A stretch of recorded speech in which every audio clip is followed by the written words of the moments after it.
How to set up a trust and avoid trust contests. For your trust to work as intended, it must avoid future trust contests and disputes amongst heirs and beneficiaries. Here are a few tips I've learned that should help you avoid future trust contests and disputes. First, how do I set up a trust? A living trust or a family trust is generally set up by an estate planning attorney. And there also are a growing number of reputable online services that can help. However, as the value of an estate increases for high wealth individuals and families, so does the risk of a future trust contest or estate conflict. To avoid or minimize future litigation, we highly recommend the services of an experienced estate planning attorney. Do I need an estate planning attorney near me? In most cases, we recommend finding an experienced estate planning attorney familiar with the county probate court in which the estate and trust are going to be administered. It's likely that any future trust litigation, estate litigation, or estate administration would occur in that local county probate court. So it's best for the estate planning attorney to have experience in that jurisdiction with those local judges, city codes, state codes, local rules, etc. If the estate, for example, is located in Los Angeles, it's probably best to find a Los Angeles estate planning attorney. 5 tips to avoid future trust contests and disputes. In my experience, asking an estate planner how to protect an estate plan from future litigation is like asking a safe maker how to make an unbreachable safe.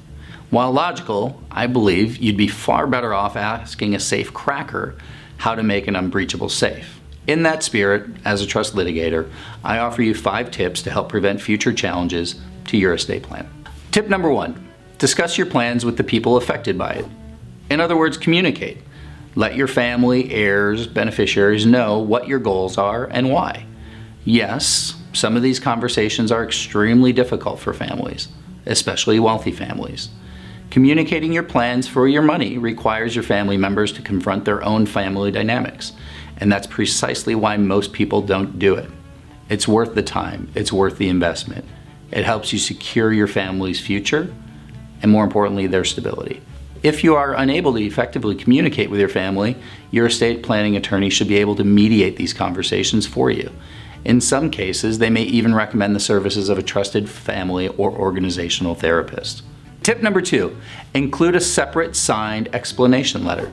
So, you've completed your trust. Now, take a little bit more time to include a separate signed writing with your estate plan, which explains your inheritance decisions. What were your goals? Why did you leave certain assets to certain individuals?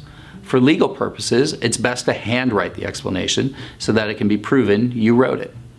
This letter is not intended as a court document, but instead as a personal letter written by you to your family. Seeing your words in your own hand will make it harder emotionally for a loved one to challenge the words they would otherwise perhaps not believe would be yours. Death is an emotional event that triggers emotional reactions.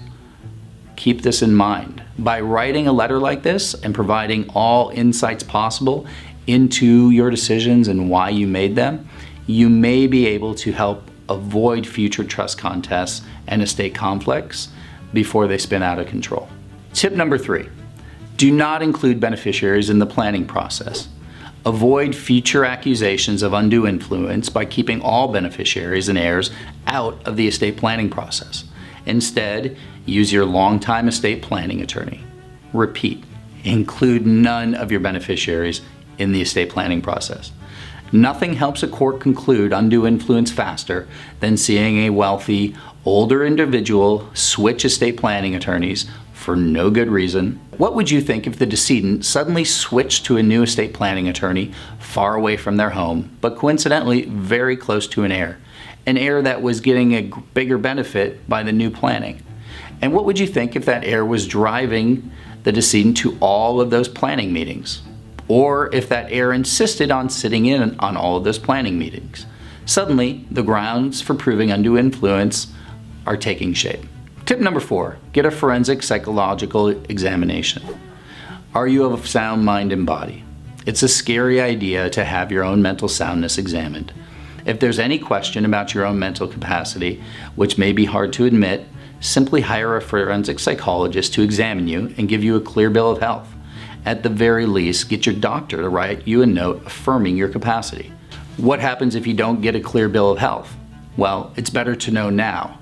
There are alternatives, such as pursuing a conservatorship, naming someone you love and trust to be appointed to handle your affairs, to create those documents for you. Tip number 5, get a secondary, independent review. To prove all the planning and distributions dictated by the trust are true to your intent, get a certificate of independent review from a second independent attorney, i.e. not the drafting attorney who prepared the agreement. That independent review will affirm that the planning you did is exactly what you wanted. A court is highly unlikely to invalidate an estate plan that 2 different sets of licensed professionals have signed off on. Does this make your trust impervious to litigation? No, not by any means. However, I can tell you from experience that it will force any reputable litigation attorney to think long and hard about taking on a potential contest case. If they're worth their salt, they will see this secondary independent review as a giant red flag, making it much harder for them to win a trust contest. When do I need a trust litigation attorney? Contact a trust litigation attorney the moment you suspect undue influence, theft from a trust, family trust embezzlement, or you simply feel that you're not receiving your fair share of the trust, as the trustee intended. Have questions? At RMO, we offer free consultations. Just give us a call or shoot us an email. Do I need a trust litigation attorney near me? We recommend finding an experienced trust litigation attorney familiar with the local probate courts. For example, if your decedent lived in Los Angeles and the trust is being administered in LA, we recommend working with a trust attorney in Los Angeles, who's more familiar with the local probate courts than someone from out of state or out of town.